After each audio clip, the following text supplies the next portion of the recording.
इस्लाम कितना खूबसूरत मजहब है। हुजूर फरमाते हैं बनी इसराइल में एक खातून थी, एक औरत थी जो 40 साल तक अल्लाह की इबादत की थी, लेकिन अचानक एक दिन एक बिल्ली उसके घर में आई।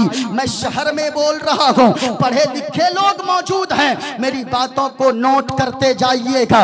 इस्लाम के बारे में कोई अगर गलत शब्द निकाले तो उनको कहिएगा है कोई दुनिया में कोई ऐसा धर्म या मजहब जो इस तरह मानवता का संदेश दिया हो अपनी किताबों में, तो लाओ हमको भी दिखाओ। सुनिए हुजूर क्या फरमाते हैं। एक औरत थी 40 साल तक अल्लाह की इबादत की थी। कितने साल तक, जरा पूरा मजमा बोल कर बताएं कितने साल, ऊंचा बोले कितने साल। 40 साल तक अल्लाह की इबादत की है। अल्लाह को अकबर। सुनिए हुजूर फरमाते हैं 40 साल तक तो नमाजें पढ़ी है, 40 साल तक तो इबादत की है। अचानक एक दिन उसके घर में एक बिल्ली आई। बिल्ली आकर उसके हांडी में दूध रखा था, उस हांडी से दूध को पी लेती है। उसको बड़ा गुस्सा आया, उसने दरवाजा बंद कर दिया, बिल्ली को कमरे में पैक कर दिया। वो औरत बाहर निकली, ताला लॉक करके मैके चली गई। 8-10 दिन के बाद जब मैके से अपने घर आई, ताला खोलती है, याद आया अरे बिल्ली को तो हमने कमरे ही में बंद कर दिया था। कमरे का दरवाजा खोल कर देखती है, बिल्ली मर गई थी भूख और प्यास की वजह से। आवाज आई, ए औरत, तुमने अल्लाह की एक मखलूक पे, बिल्ली पे रहम नहीं किया है। अल्लाह तुमसे नाराज हो गया है और अल्लाह ने तेरे 40 साल की इबादत को बर्बाद कर दिया है।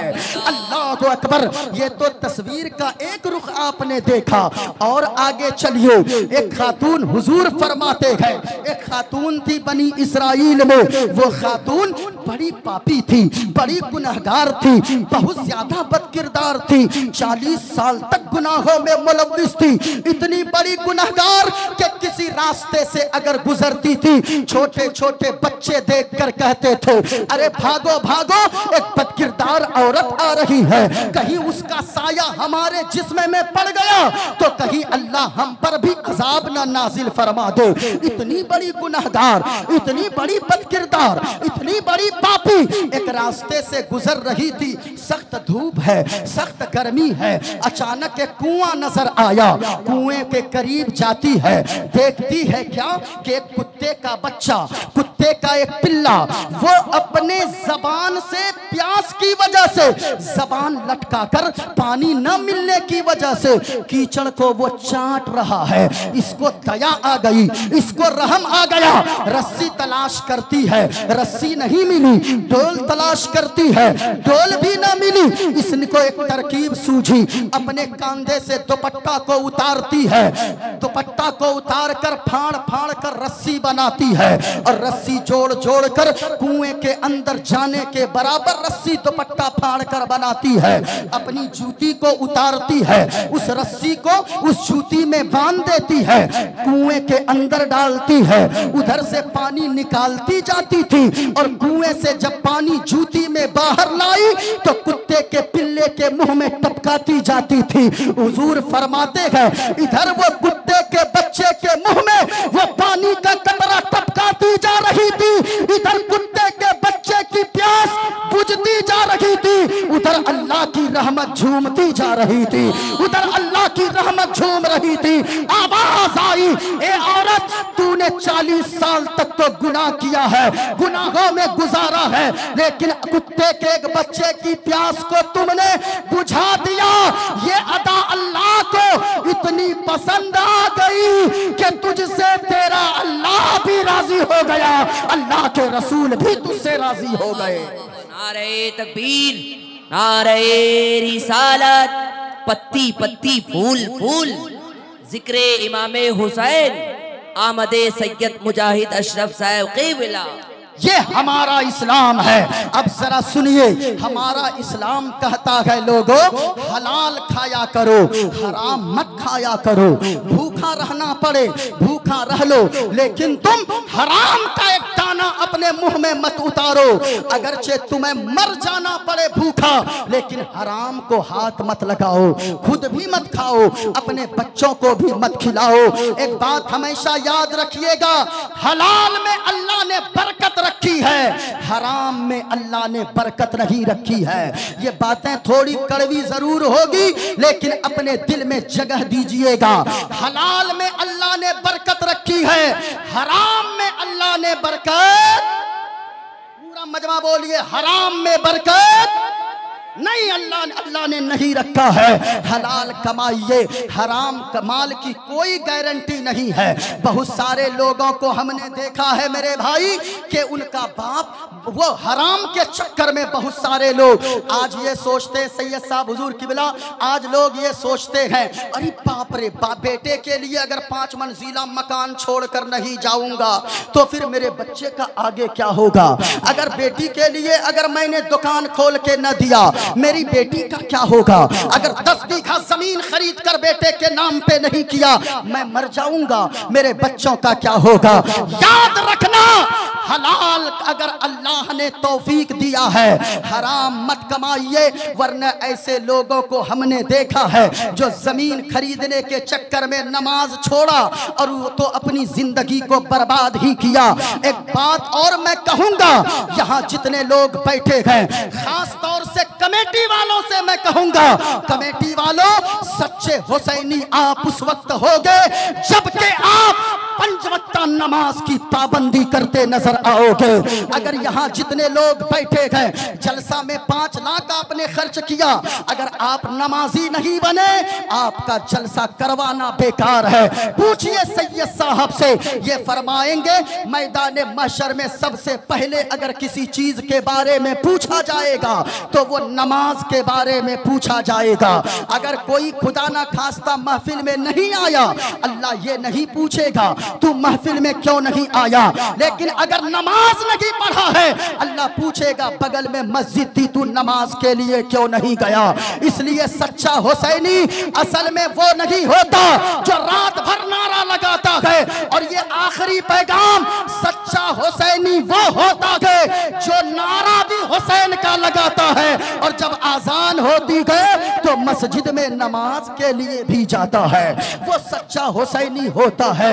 इमाम हुसैन ने सजदे में अपना सर कटवा दिया, लेकिन हम हैं कि नमाज के लिए बगल में मस्जिद है, हम मस्जिद नहीं जा रहे, फिर हम कहते हैं हम हुजूर के दीवाने हैं, हम हुजूर से प्यार करते हैं। अल्लाह की कसम ये दावा झूठा है। अगर कोई कहता हम हुजूर के आशिक हैं, नमाज ही नहीं पढ़ता है, ये दावा उसका झूठा है। इसलिए कि जो नबी का आशिक होगा वो मस्जिद का नमाजी भी होगा, जो हुसैन से प्यार करता होगा वो नमाज कभी नहीं छोड़ेगा, चाहे कुछ हो जाए, नमाज किसी सूरत में माफ नहीं है। पैगाम ये है मेरा, अगर सच्चे आशिक रसूल हैं नमाजी बनिए, और नब जो आशिक होगा हुजूर का वो नमाजी होगा। है गर नबी से मोहब्बत नमाजी हो जाओ, सुनिए, है गर नबी से मोहब्बत नमाजी हो जाओ, तो क्या होगा, मिलेगी कब्र में राहत नमाजी हो जाओ।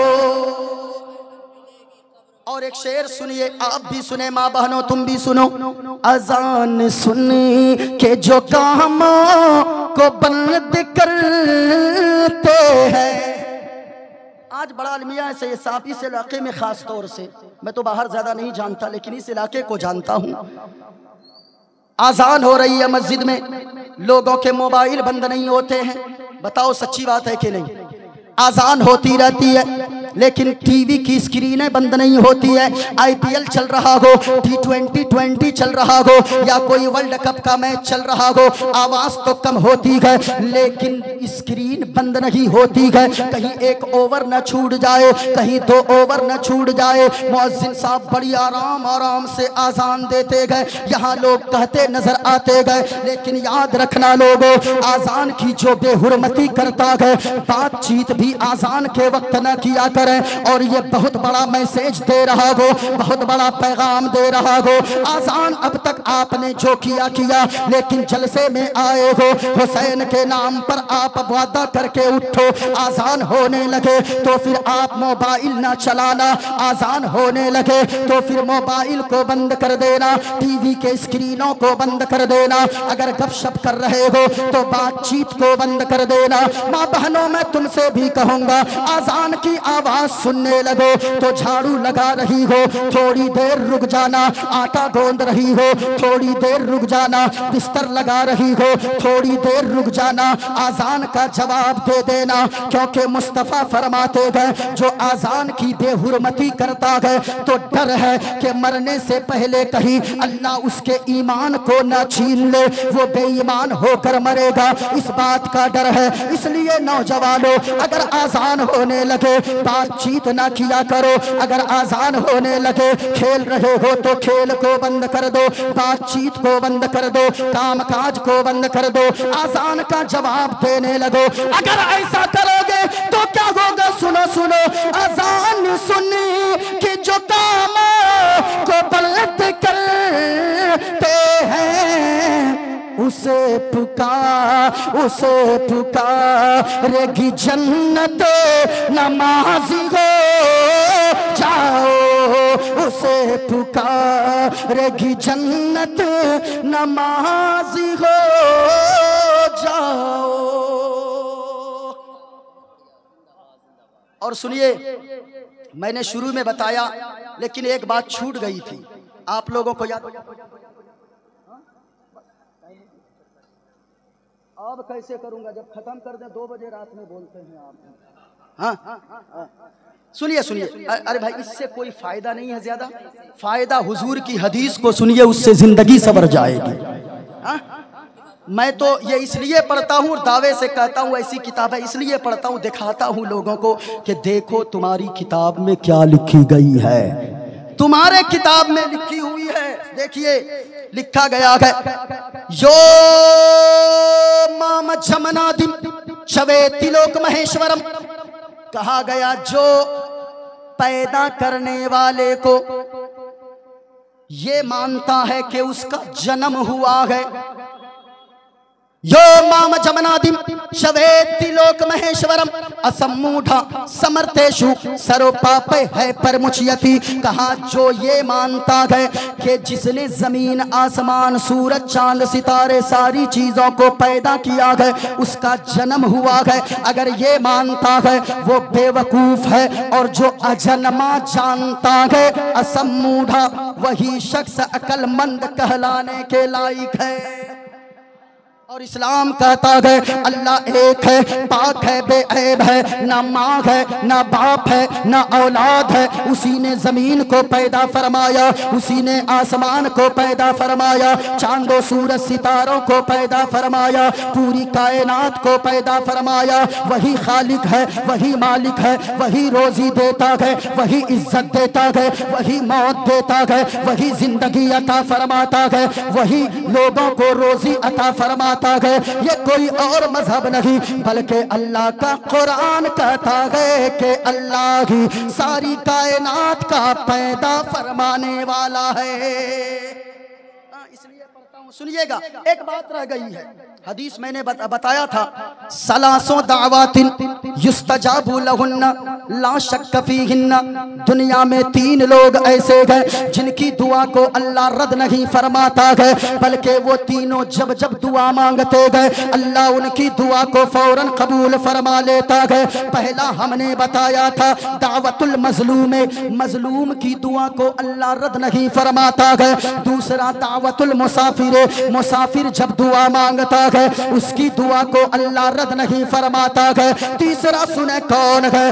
दावतुल वालिदी लिवलदिही, माँ बाप जब अपनी औलाद के लिए हाथों को उठाकर दुआ मांगते हैं तो माँ बाप की औलाद के हक में मांगी हुई दुआ को अल्लाह रद्द नहीं फरमाता है, बल्कि अल्लाह माँ बाप की दुआ औलाद के हक में फौरन कबूल फरमा लेता है। आप हजरत से पूछिए, आप इनके कदमों में आइए। कदमों में आना बड़ी अच्छी बात है, खुशकिस्मती है, लेकिन आकर हजरत के कदमों को चूमिए और हजरत को सिर्फ इतनी सी बात कह दीजिए कि मेरी माँ मेरे बाप मुझसे नाराज हैं। अल्लाह की कसम कहता हूँ कि हजरत आपको अपने नजरों से दूर कर देंगे और फरमाएंगे पहले जाकर अपने माँ बाप को राजी करो। माँ बाप ने बचपने में किस मोहब्बत से पाला। यहाँ बेटा मुशायरा जब होता है ना सेक्रेटरी साहब, तो देखिएगा वहां पे कव्वाल कव्वाला शायर शायरा के ऊपर लाखों रुपए बेटा उड़ा देता है। शर्म नहीं आती? और कौन उड़ाता है? वो बेटा जो साल भर में अपनी माँ को ईद के दिन एक साड़ी नहीं दे पाता है। वो बेटा जो अपने बाप को साल भर में एक लुंगी नहीं दे पाता है। मैं कहूंगा फिर बेटा जब जवान हो जाए न, कहता आपने मेरे लिए क्या किया है, आपने क्या किया मेरे लिए। अल्लाह की कसम लोगों, खबरदार खबरदार, कभी ऐसे जुमला बाप के सामने खड़े होकर ना कहना अरे बाप क्या है। कभी बाप की जिंदगी को पढ़ लिया करो। जब छोटे से होते हो, बाबा आइसक्रीम खानी है, तेरा बाप ये नहीं कहता बेटे अभी पैसे नहीं गए, बेटा हमें चिकन खाना, बाबा चिकन खाना है। बाप ये नहीं कहता मेरे पास पैसे नहीं गए, कल खा लेना। बाबा हमें ताजमहल देखने जाना है, बाप मना नहीं करता।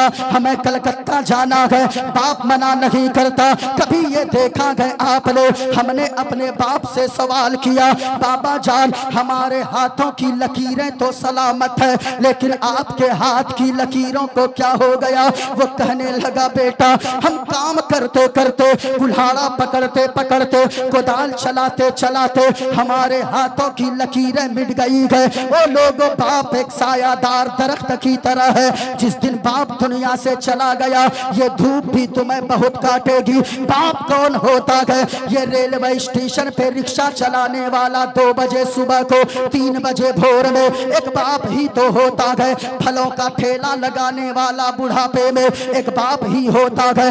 दिल्ली जाकर काम करने वाला, हमने कितने मजदूरों को देखा है। वो मजदूर दिन में 8-8 घंटे ड्यूटी करते गए, 20-20 ईंट उठाते गए, 10 मंजिला मकान पे पैदल चढ़ जाते गए सीढ़ियों के जरिए। इसी तरह दिन भर आना जाना करते गए। फिर तू कहता है कि मेरे बाप ने मेरे लिए क्या किया है।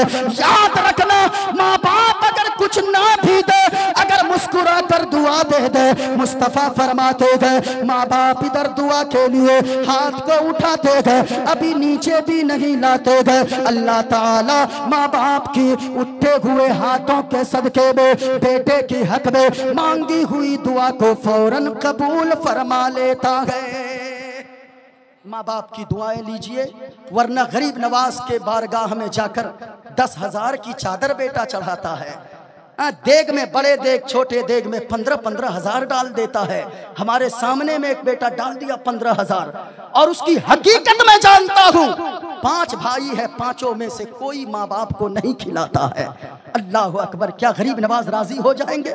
नहीं, पहले माँ बाप के कदमों से लिपट कर माफी मांगिए। माँ बाप अगर मुस्कुरा कर दुआ दे देंगे तो गरीब नवाज भी राजी हो जाएंगे, गौसे आजम भी राजी होंगे, माँ बाप राजी रहेंगे, मदीने वाले मुस्तफ़ा भी राजी होंगे, अल्लाह भी राजी हो जाएगा।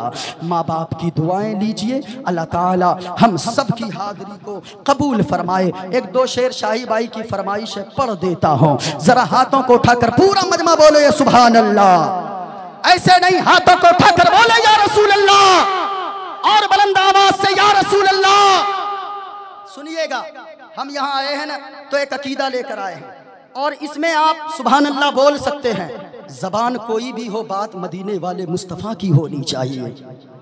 सुनिएगा, संकट मोचन संकट मोचन संकट हारी, अरबन मदनी अरबन मदनी। संकट मोचन, कभी जाइएगा जो गैर मुस्लिम है वो मंदिर के सामने लिख कर रखते हैं संकट मोचन मंदिर।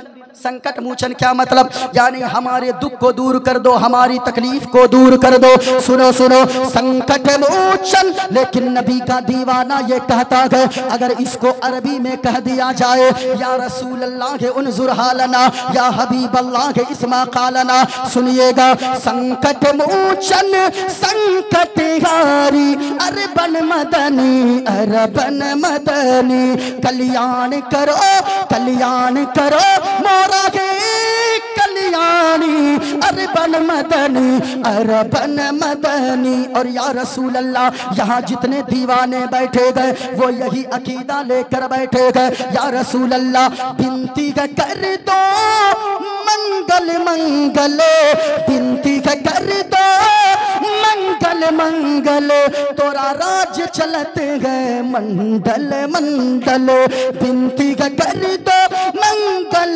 मंगल, तोरा राज चलत गए मंडल मंडल। संपूर्ण जगत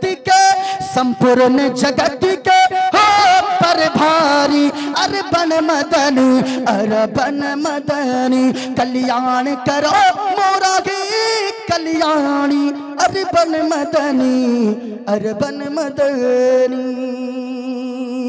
मैंने जो बयान किया, इस्लाम बेहतर सबसे खूबसूरत मजहब है। इस्लाम एक अच्छा और सच्चा मजहब है। पूरा मजमा एक बार बता दीजिए, इस्लाम था, इस्लाम है, बुलंद आवाज से इस्लाम। ऐसे नहीं, अगर आपने इस्लाम का नमक खाया है, आपको हसनैन करीमैन की मोहब्बत का वास्ता, दोनों हाथों को उठाकर लगे कि इमाम हुसैन का दीवाना पुकार रहा है। इस्लाम था, इस्लाम है, इस्लाम। बुलंद आवाज से कुरान था, कुरान है, कुरान। इस्लाम की गर्दन पे हुसैन इब्ने अली का एहसान था, एहसान है, एहसान। अस्सलामु अलैकुम व रहमतुल्लाहि तआला व बरकातुहू।